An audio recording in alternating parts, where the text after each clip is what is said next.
-15x plus 54 equals to 0. हे गणित आपल्याला फॅक्टरायझेशन मिळेल गुणिला 54. याचं मल्टिप्लिकेशन किती 54 आणि त्यांची बेरीज मधल्या संख्या इतकी म्हणजेच -50 आली पाहिजे.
इयत्ता 10वी मध्ये शिकत आहे. माझ्या शाळेचे नाव जिजामाता विद्या मंदिर अनसिंग आहे. आमच्या शाळेमध्ये एक उपक्रम राबविला आहे. तो असा उपक्रम आहे त्यामध्ये आम्ही पाट्या वापरतो. पाट्याचा उपयोग असा होतो की आम्हाला मॅथ मध्ये खूप सारे फॉर्म्युले प्रॅक्टिस करणं लागते. त्यामध्ये काही गणित आमचे मॅथचे चुकतात किंवा ते बरोबर येत नाहीत. तेव्हा आम्हाला वह्यावर लिहितो आम्ही तेव्हा ते वहीचं 5 पेज आम्हाला फाडणं लागते. त्याच्यापेक्षा ह्या पाट्यावर आम्ही लिहिलं त्याच्यावर आमचं चुकलं तरी पण आम्हाला ते दुरुस्त करता येते. या पाट्यामुळे अक्षर चांगले होत आहे आणि जे आपण रफ वह्या वापरतो 3 ते 4 रफ वह्या लागतात आपल्याला प्रत्येक वर्षातनी आणि 2 विषयाच्या वह्या. त्या विषयाच्या वह्या गेल्यात काय नाही पण या रफ वह्या आपण वाचू शकतो. जसं की पाटी आणि लेखन. लोकांना आधी हसू येईल की या गोष्टीचा की बुवा पाटी आणि लेखन वापरून हे काय आहे असं नवीन प्रकार. पण आपल्यालाच या पर्यावरणाचं रक्षण करणं आहे. आणि अजून कोणकोणत्या विषयासाठी तुम्ही वापरता हे पाटी?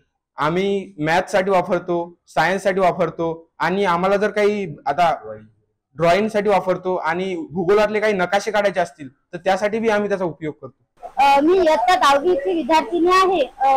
आमच्या शाळेमध्ये पाट्याचा कार्यक्रम राबवला गेलेला आहे. त्या पाट्यामुळे आम्हाला खूप सारे फायदे निर्माण झाले. तो म्हणजे आम्ही जे लेखणी वापरतो आम्ही जे पेन वापरतो ते पेन पण वाया जाते. तर लेखणी वापरलं किती पण आम्ही लेखणीनं लिहिलं तर ते म्हणजे आम्ही लेखणी आमच्या वाया जाणार नाही.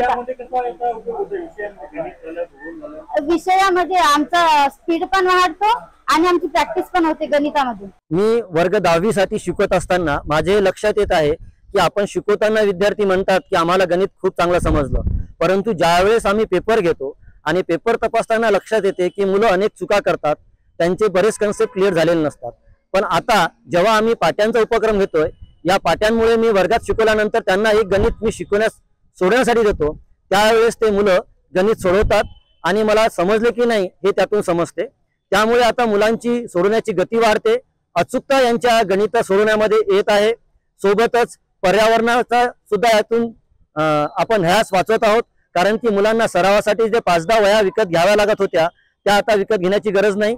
एकाच वहीमध्ये हे सर्व होत आहे. पाठीवरचं जे ओझं आपल्याला कमी करण्याचा आपण महाराष्ट्र शासन आणि सर्व पालक आणि शिक्षक मिळून एक उपक्रम घेत आहेत. त्यामध्येही यांच्या पाठीवरचं वजन कमी झालं. फक्त 80 ग्रॅमची पाटी त्यांना आता पाठीवर आणावी लागते. फार कमी वह्या सोबत आणाव्या लागतात. रफ वह्या यांना सोबत घेण्याची गरज नाही. आणि या सर्व गोष्टीचा विचार करून हा उपक्रम आम्ही शाळेमध्ये मी राबवत आहे.